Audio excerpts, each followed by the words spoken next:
Good morning, students. Students, we had important questions about Oliver Twist Macbeth in previous classes. Today, we will read an essay from our essay book. So, now we start the essay Third Thought. Okay? Now we start Third Thought.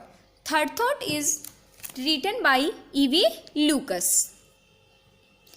E.V. Lucas, 1868 born and died in 1938. Full name Edward Verrall Lucas. Students, point of view of examination, it is very important. Full name of E.V. Lucas.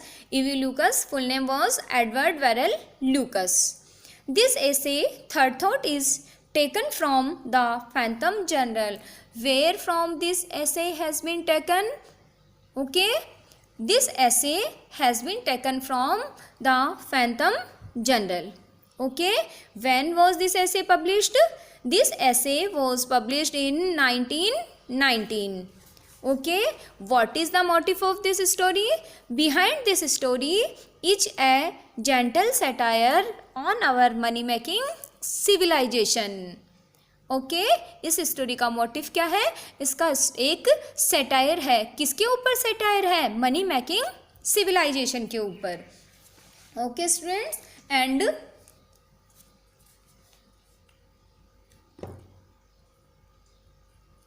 he is essayist.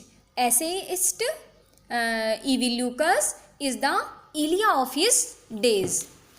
ध्यान रखेंगे कि ये अपने समय के Elia थे. और who was Elia? Charles Lamb, the prince of essayist, seemed to have fallen on Lucas. जो चार्ल्स लेम थे उनको क्या कहा जाता था? Prince of essayist.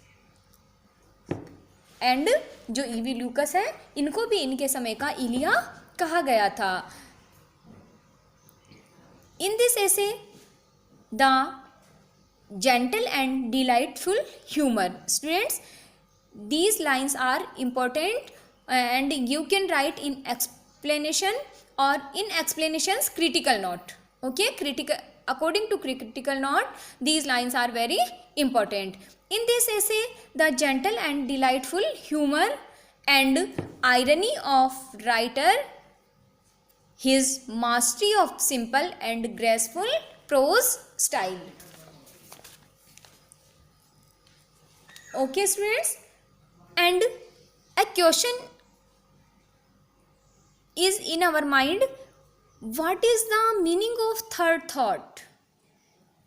Third thought means opinion formed after reconsideration. समझ रहे हैं ना?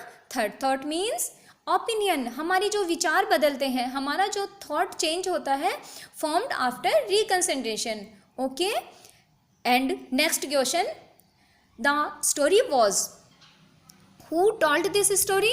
The story Third Thought was told to author by his friend. Okay, remember students, these are very important short questions. Okay, this story was told to author by his friend. Okay, now we start the theme of the essay, the central idea of the essay, appropriateness of the title, and we are agree with third thought or not. Okay students, we start. This is my destiny to buy in the dearest market and to sell if I succeed in selling at all in the cheapest. Students, इसमें क्या बता रहा है? Essayist says that it is my destiny, not essayist. Essayist friend.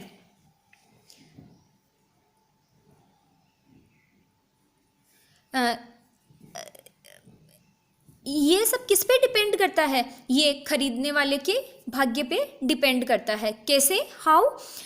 ये कि when we purchase anything we can take an example from our businessman. A person purchase a thing in cheapest price, and after some time he can sell it in a very large amount. It is his destiny. इसीलिए essayist के जो हैं वो भी इसमें क्या कह रहे हैं, वो यही कहना चाहता है कि मैं कोई भी चीज़ कहीं से खरीदता हूँ, ये क्या है, मेरे भाग्य की बात है, मेरे भाग्य में.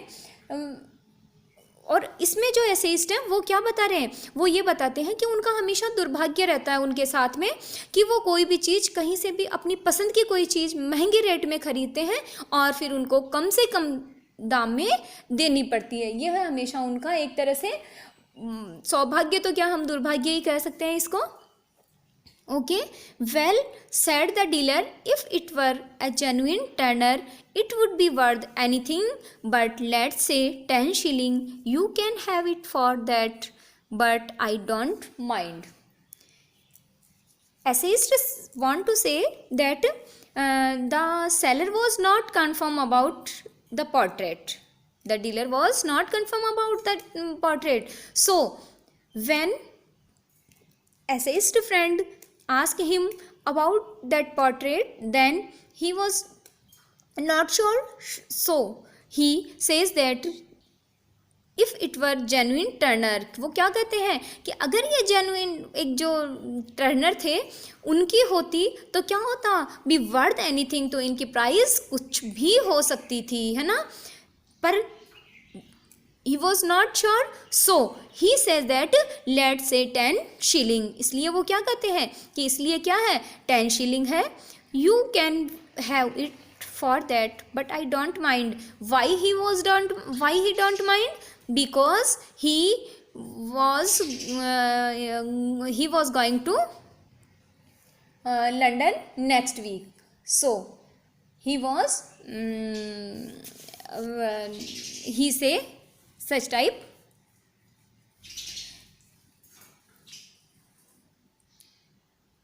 Next, the point of this narrative resides not in bargaining with collectors but in bargaining with my own shawl.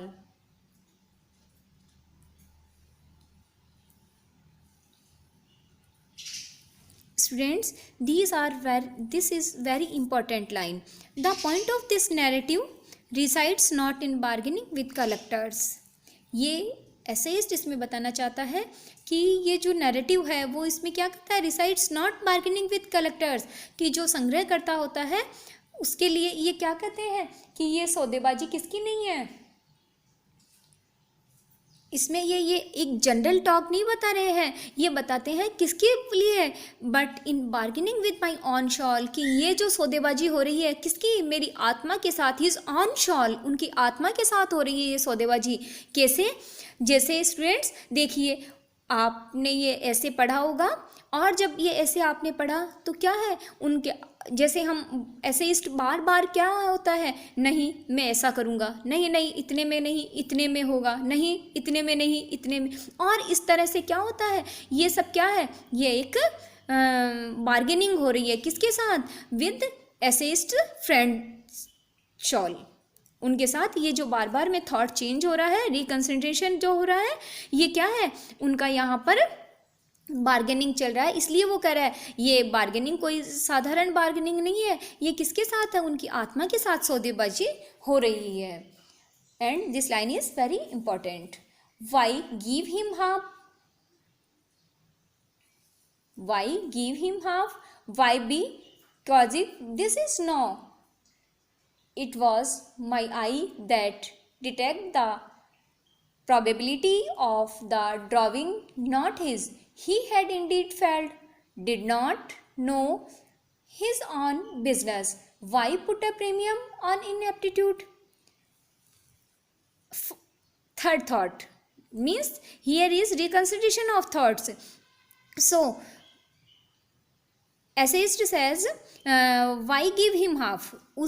देखिए, आपने जब ये स्टोरी पढ़ी है तो आपको ये चीज़ समझ में आ रही है कि उसका थॉट बार बार में चेंज हो रहा है. Now in this line he want to say that he want to give him half money, half profit.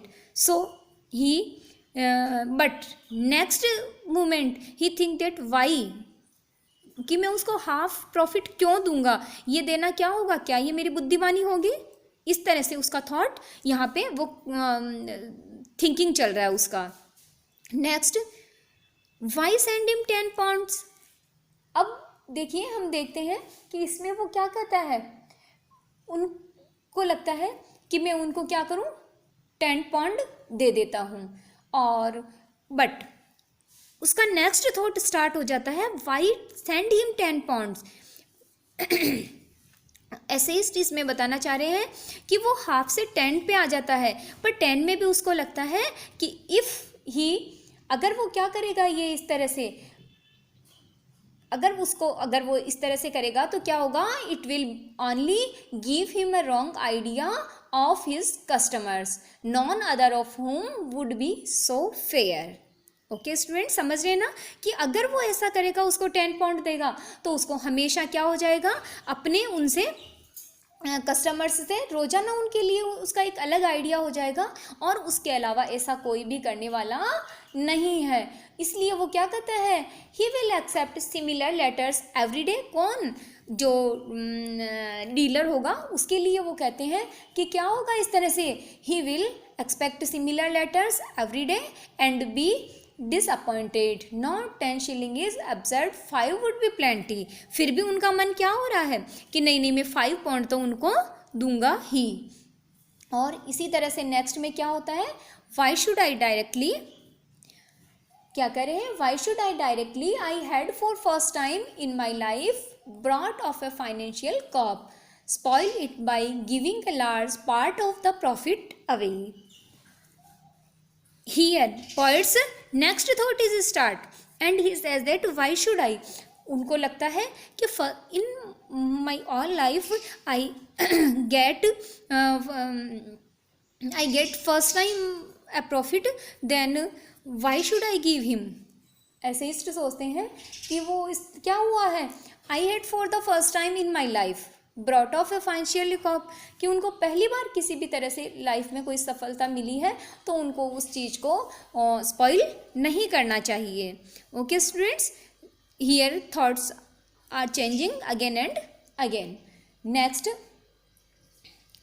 Buying and selling are perfectly straightforward matter between dealer and customer. Okay students, in this line essayist thought change and he also says buying and selling are perfectly straightforward matter. क्या कहता है, खरीदना और बेचना खरीदार के बीच और seller के बीच, दोनों के बीच क्या है, एक स्ट्रेट फॉरवर्ड मैटर है, कि एक सीधा वो है कि जब आप चीज़ ले रहे हैं, पैसा दे रहे हैं, तो वो आपकी हो गई, अब आपको उसमें प्रॉफिट होता है या लॉस होता है. तो इस तरह से डीलर और कस्टमर के बीच का एक स्ट्रेट फॉरवर्ड रिलेशन है. इसलिए क्या है, the dealer asked as much as, क्योंकि डीलर होता है क्या करता है, asked as much as he thinks and he can exhort, and the customer having paid it is under no obligation whatever to the dealer.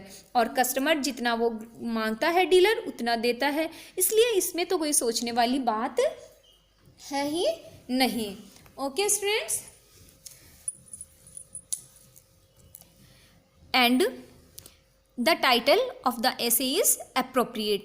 By these thoughts, by these lines, by these quotations, we can say that the appropriateness of the title, appropriateness of the essay, the title's appropriateness is suitable, appropriate, and the story was told to author by his friend. Okay students, thank you.